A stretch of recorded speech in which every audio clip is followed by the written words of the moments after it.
में कहियो छठी मैया की हो एक छठ के गीत सुना दी। आई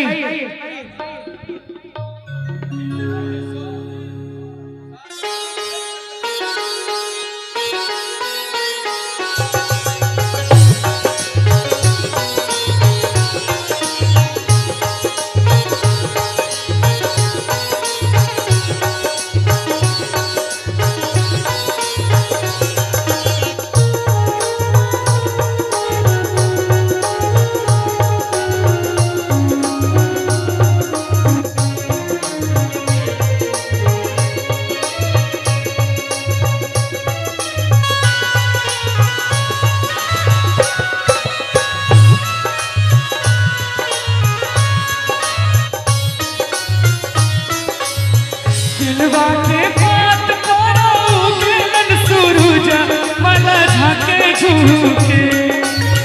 दिलवा के बात करो के मन सुरुजा मला झाके झूके। ए कर लू छठ बरती यहाँ से झाके झूके। ए कर लू छठ बरती यहाँ से झाके झूके। दिलवा के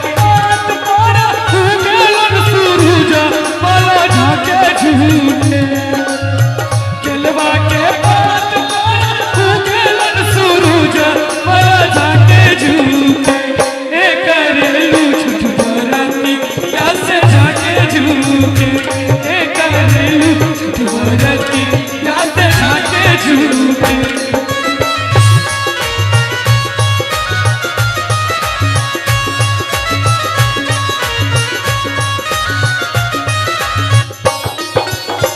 हमको से पूछी बरतिया से केकरा लागी। हमको से पूछी बरतिया से केकरा लागी। ए करलू छठ बरती यहाँ से केकरा लागी।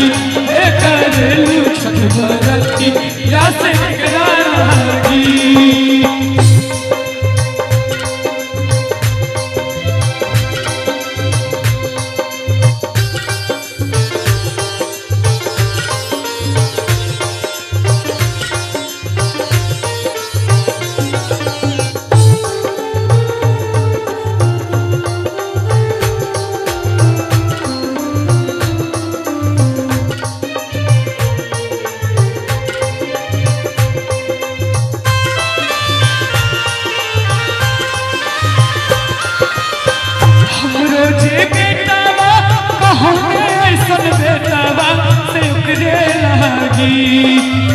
हमरो जे बेटावा कहते ऐसन बेटावा से ओकरे लागी।